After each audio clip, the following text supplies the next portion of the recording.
Well, people have been bugging us for quite some time to talk about Bolt Action, Flames of War, Team Yankee, any of those like historical games.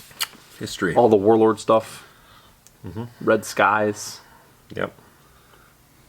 C1, Civil War, all those ones.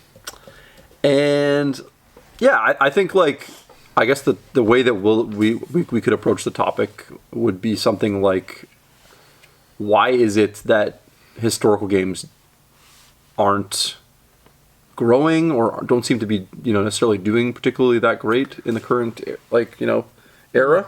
Like, we've noticed, for example, we've had to sell off most of our Flames of War stuff.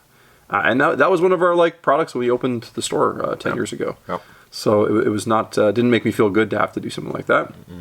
But we just saw, especially post-pandemic, just the demand plummet.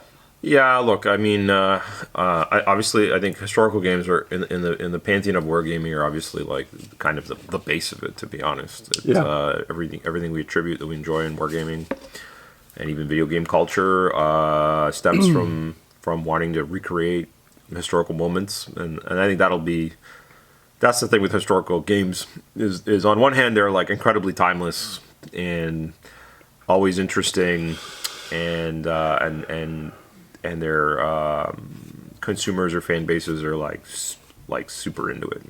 They in one hand it should be a game design dream because you can effectively create a tiny variation of something, and there will be someone out there extremely excited to get that whatever it is that I'm going to use mostly a fun example of Crystal or whatever, maybe some kind of little plastic Assyrian or Persian guy with a different period bow than the one they initially launched with, and now you can recreate a different battle from under a different guy or something. Nice. So Darius, yeah.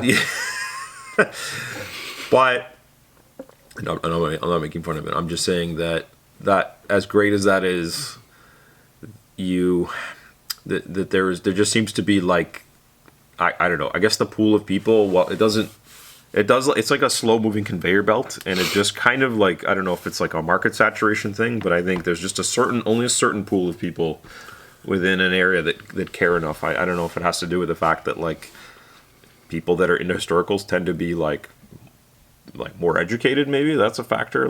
It's not for everyone. It is something you got to be nerd out about and read about and be interested in. It's a I think you're pointing to something valid there. I think there's always going to be people that are interested in history, and that's going to be a component of it for sure.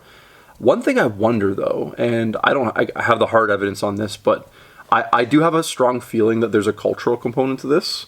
Sure. Where you probably have these trends, and for me, I remember, I think we caught the tail end of this, but when you look at how much pro-war propaganda there was, probably shows like G.I. Joe and how big that sort of cultural phenomenon was in my dad's age and growing up, and then even just probably in the 80s still pretty you still had a lot of that the war figures. Toys. Oh, I mean, the war themed toys. I mean, the 80s through the 80s especially, because obviously it's height of Cold War. Yeah. And then you had a little bit of the 90s, and then 2000s had another late 90s, early 2000s. And this is probably when Flames of War or Battlefront probably made their company. Is when all we had in theaters was World War II movies and TV shows. The Private Ryans, and the Enemy at the Gates, and Band of Brothers. Huge movies, yeah. It was all we talked about was how cool that setting was. Yeah. And I'm sure that grew the company immensely. But for whatever reason, it's kind of tailed off. I just don't have as many. Well, like I say, two things I think I'll point to. Number one is your point is it doesn't feel like it's in the main culture right now. Movies, shows, that sort of stuff. It's just not really. The last big war movie was the German one, the focus on the Germans in 1918. Dunkirk? No. Why can't I remember the name of it? Anyways, it was a couple years ago. Phenomenal movie, very dark.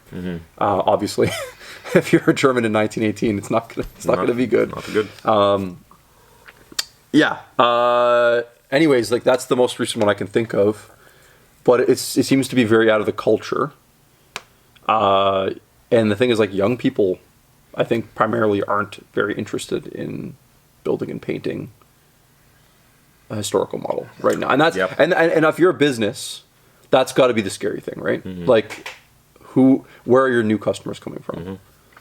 Yeah, well, that's why I feel like there's like a combination of things. You have like one, you have like within a geography, like how much market still cares about it, and that'll dictate how many viable stores can viably carry all these products if they decide to. You know, for a while there, before we made the call on the Battlefront miniatures products, we still sold them at a decent rate because we were like the only store left that had any, and now that's like come down to like almost nothing, right? So, and I do see like things like the Warlord products and the Battlefront, or sorry, the Warlord seems to be a bit more prominent now. The bolt action is like a closer approximation of 40K. It's like scale and stuff like that. They're doing okay, but even then, I don't know if you could put it in every store within a certain. I think every store there's only a certain pool. Now there's like other things like Napoleonics and Ancients seem to always kind of like trudge along, but it's going to lead into the next, I'll call it a problem, but it's more of a challenge, is once you kind of own the things, you run out of things to buy. So because you're like, I'm good, I've got my whatever it is, I got my 101st Americans or something, and I've got my Sherman tank and my whatever Jeeps or something. Like you kind of, or your Panzer IV tank, like you kind of, once you own those, they don't really get old. They don't get, if they make a new one, it's just a variant. Like maybe the kit gets a little nicer, but only a small percentage of those guys will buy the new kit, get the new mini. The other ones are like, no, I got mine and they're good. And we kind of saw this with Flames of War even, right? Like where, we had, a lot of great people get into it and build the community up. And the problem is those guys that are kind of the bastion of your community, they kind of have like a bunch of armies, and then they're just kind of like waiting for a new edition or like a new army book to come out, and they come in and they buy their army book and their cards. Here's the problem though, is that same base of people, some of them don't mind new editions, but a lot of them don't. Yeah. Because like that's the whole thing. They love things being frozen, right? In a certain way. Yeah. Because that's like it all goes together. They're like, I like the way this rule is, and I don't want to, I like the way I constructed this army for this theater, and I like it that way, and I want to keep repeating things from that era. Like they almost like build an army for a certain scenario or thing or narrative thing, and that's it, and they don't want that to change or the rules to get out. It's like, it's a good point. Like I know, like, and the business is running them, like Battlefront and stuff like that. They know they need to make these new editions to survive, to create new products, to actually like keep the rent going. But like you said, like I think there's almost like a natural tendency in those games for the people not to like change as much. That's just an observation. Yeah, I feel like that's the whole, crux of it. Is there isn't like I've seen, like there, that'll be enough to get them to or whatever, because it's like, oh, I didn't want to have to get another book, and I don't blame them sometimes because, I've seen it in Battlefront when they make an edition change, and it's like you're just like re-releasing the same book basically. And it's even it's a bit like if you don't like codexes in 40K, it's like the same thing. It's like, oh, here's a North Africa book about North Africa, Germans in North Africa, and then like 3 years later they make another one. You're like, well, the story's not going to change. Yeah. Even like what units you can take isn't going to change. So I guess it's a few points tweaks. Like it's so I struggle to see why someone will be like super jazzed to get the thing. So I don't know. Yeah, our observation right now is it is a struggle.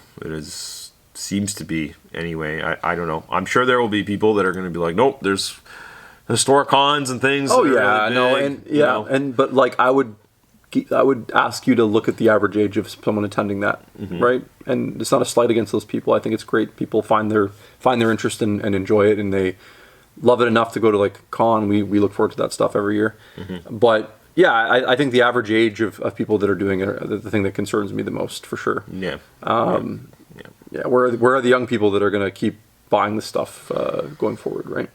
Yeah, and even if you're talking about people that maybe I feel like even you and I didn't get heavily into those games until we were like at least in our mid-20s or something, a little bit older, when you can appreciate maybe some of that nuance in history a bit more. But even then, we kind of consumed it for a little while, and we're like, good. Like, yeah, there's only so many times I can redo I this. I painted a whole huge American army. Yeah. I did a huge German army. Yeah. I kind of scratched the itch to a certain extent. Yeah. I don't know. Like, I always thought bolt action would be fun, but I just never. My issue, if we're going to be any sort of critical, at least for me personally, is the miniature sculpts are just not good enough for me. Like in the modern world, I think you can make them really hot and nice, but I don't know if the investment's there or the tech or the money. Yeah, I think they're trying to update their range. Because one interesting thing about Warlord is that, like, they kind of built their company by buying a lot of other things. Like they kind of like did the sort of like bought a bunch of like little companies that were making miniatures and kind of brought them all under their belt. So there was a lot of inconsistencies across like their miniature range. I think the thing that threw me off was like you said, like the infantry had like really big heads and hands. That classic like 90s GW thing. Yeah. And then the tanks were like smaller than they should be. Right. And then because at scale the tank should be pretty substantial. Yeah. And I thought that I'm like that seems like a missed opportunity to make the tanks like really popping. Yeah. But tanks are very investment intensive. It's like lots of sprues and like you know what I'm saying. And there's also a billion companies. But that's it. Paradoxically, like everyone's already those. Making those. Yeah, which is kind of funny, right? Yeah, like why would Warlord make a tank to scale when Revel or some one of these other? Wouldn't it make sense though to almost like strike a deal with Revel, one of those other the big companies, even just to like have them make the tank for them and then brand it. I'm sure they could figure that out, but yeah. So that's a problem. And then another thing is I feel like Warlord can make it work because, like you said, they managed to like diversify their portfolio of offerings. Yeah, they went super wide. So you can kind of be a store that's like a Warlord store potentially if you carry all the things and you kind of are the only one around that kind of can claim the market maybe of that particular thing. I fear though is, what is this? So in the case of Battlefront, again, this comes back to them because we've dealt with them the most, is like, okay, so if you look at their offerings now, specifically for like the Brits, the Soviets, the Americans, and the Germans, like for late war, which is their most popular model range, everything is plastic now. Yeah. And they've like put the money back in and made great minis of almost like 95% of it is like all the stuff you want is in plastic. All your best. Your AA guns are plastic. Everything and stuff is plastic like that now. Yeah. And you're like so you're almost like on the phone or whatever, and you're like, okay, cool. So what's new? What's new and exciting? And it's nothing. Or we've got another variant of the thing. They get into like in Team Yankee, for example, like they get into like the really niche, small time armies that like don't drive the same level of excitement. It's I don't know. It's tough. It's tough. I don't know what you do. But it's tough. I don't know what you do. When you look forward in the future, like I don't have another. And they can't do the Games Workshop thing and just like kill a Stormcast thing and make a new one or whatever. No. They just can't. Like, this is a good lead into something else. I think once again, I think highlighting the fact that Warlord understands it better than Battlefront. Yeah. Because they've gone wide with their range as opposed to deep. I think that's the smart choice because you realize that most people that get into bolt action probably aren't going to collect every single army, and they're not going to collect the Finnish subcategory Nazi guys or whatever. So what do? Oh, you get a little bit bored of bolt action? Cool. We have 7 other games for you to try that are in that area, in that same theme. Yes. Little planes, little ships. Yep. Medieval a skirmish thing. That, yeah, exactly. I think that's kind of brilliant. Yeah. But getting into like the Conflict 47 thing, I think that's kind of like the weird war. Yeah, that's where I think like. Yeah. If you want a game you can go to that gives you that creativity to always have stuff you can make new, it has to be fantastical. Yeah, like I always had a thought about this is really turning into a Trench Crusade, a Battlefront Trench Crusade video or whatever. Speaking of Battlefront, this is like so. I'm like you're a company. This is a Jay's Corner right now. You're a company that has mastered 15 mil model making. essentially. Sure. And nice plastic and everything. Yeah. How come you don't make like a sci-fi war game, or you know, or even like a War Master medieval something? Like, why not? Like, why are you so Rigid? Rigid. And my other problem, and again, this is not a. I'm not dunking on you know, they're I believe they're, I don't know if they have one or multiple owners, but the guy giving the year-end address is an old man, nice old man. I think if you want to grow the game, you need to unfortunately lean into more, I don't know, young influencer thing. All the other companies do it for a reason. Yeah. Like, how do you not have two mega excited young people doing, you know, running bat reps and like, imagine I was a play on tabletop making high quality, you know, World War II, like with a beautiful battlefield. And they used to pay for that service, like the end of the Beast of War thing and stuff like that. They used to pay, pay money for that. They're really, I think the thing they're forgetting is they have to keep doing that. If keep any doing company, it, you can't. But stop. also, who's watching Beast of War? Older people, I think. To your point, Yeah. Like you need, like I said, you the younger. Look, like I understand that on one hand that like you have that some of these content makers might say like, yeah, this video's not gonna make me any money, but you know, if you approach enough of them and you're like, here's some free stuff and we'll support you, like you'll find someone Sure. that is deep into that and loves it, and once it gathers a little steam, I don't think it's a problem with the content being not exciting so much, because I think, especially if we're talking about World War II, like so many incredible stories to Oh touch my on. God, you can do so much, yeah. But the you know, having you know, an older gentleman who's, you know, just not not showing that enthusiasm as the face of the company, telling you about some, you know, they're going to release some variants of a tank later. I don't know, and maybe they'll show me a spreadsheet that says, well, look, this is who buys their stuff. I'm like, that's fine, but you're going to run out of clients like within, you know, I don't know, next decade or something, and it's already happening. I don't know. Maybe we're out to lunch. Maybe we're biased because of our personal experience, but yeah. I just know that in our area, a lot more shops used to have Flames War on the shelf. Yeah. That's all I know. Yeah. Yeah. Even how many shops have bolt action? Like, it's not like every shop. No. So. And there's some logistical reasons for that. Like, obviously, being in Canada, massive landmass, very tiny population-ish, compared to, like, you know, the United States, for example. Mm-hmm. Like, we're often not considered, like, it's not often well thought out about how stuff gets to us. Yep. Which ends up being, like, a big roadblock. Like, I know in the past, like, we considered carrying bolt action. Mm-hmm. And it always comes down to, like... how easy it is. How expensive it is to ship it here, how hard it is. It's just, there's extra things... Yeah. Like when you already have like a product that's like not a number one choice for a shelf, you basically want to have zero roadblocks to get onto a shelf essentially, and they don't have that, unfortunately, for Warlord at least. Yeah. I mean, I don't know. It's tough. I think of other like historical adjacent things, and I would even put like Game of Thrones to an extent. Obviously, it has a fantasy element, but a lot of it does share just kind of like realism. And it's in the same kind of boat of like. Yeah, it's like, a closed setting. It's like medieval England, basically, or whatever. To a degree, it's a closed, with some dragons and magic here and there, but like generally speaking, and like I think of like what those minis look like, and that even that game like isn't in every store. Like it's and that's like that has like a lot of, you know, fans as well. Even a lot of fans. I don't know. Maybe it did. Yeah. I don't know. I would never know. I never read or watched it. So. Yeah. Such an anomaly of a person. Anyway, I think we pissed off everyone who likes a historical anything. Probably. They're just like, you're wrong, and it's gonna be a lot. Probably.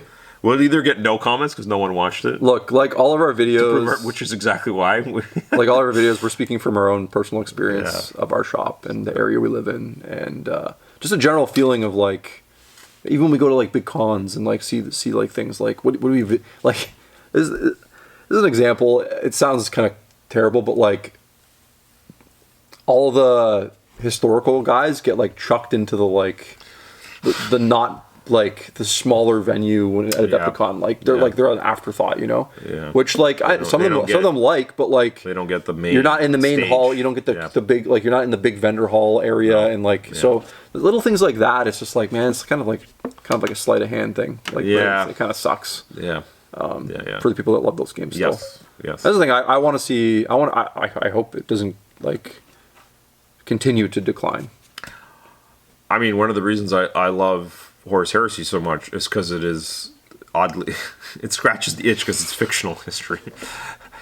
And it's kind of like an example of how if you make awesome minis and show it off the right way, that it could, that's all it could need. I don't know. Like, people are really up for new Creek guys, and they look like, World War One. Yeah, gas mask wearing. Not to get the algorithm all hot and bothered, but like that part of the appeal of Trench Crusade is it has that historical lens to it, right? Yes. The World War One trench. Yeah. Trenches thing going on. So I think it's still a popular setting. It's just a matter of like maybe it not being hot in the culture right now for whatever reason that is, or maybe the right product hasn't kind of like landed recently. Yeah, you could argue that something, whether it's a Trench Crusade style Kickstarter where it's all 3D prints or whatever, or some company could come around with like a fresh look at it and it could do very well. Like I would like to see what would happen if we got 2025 top tier model making involved. To make just like as a thought experiment, crisp plastic. As a thought experiment, like what if Games Workshop just did a historical game? Yeah, right. Like they did before, sure, a long time ago. Sure. They used to have Warhammer historicals or whatever. Yeah. I know there's like way less money in it, which is why they probably won't do it. But just like the idea of it is like really cool. Like, yeah, I don't know. Yeah. All right. Well, tear us apart in the comments. Yeah. I know it's coming. Yeah. I know it's coming. Yeah. No, I like. Or no one's gonna care. If you, that's probably much worse. If you are someone who participates in historical wargaming, how do you feel about how things are? Like, yeah, that's true. As a customer, do you feel like there's a declining experience at all? Do you feel like it's great? Like, do you feel like things are good? What's your experience with stores and how it's handled? Do you see less of it on the shelf where you are? Just give us some feedback. We'd love to read about that. And if you like it, give us a sub. We appreciate it. And check us out on Patreon. Until next time, thanks. Bye.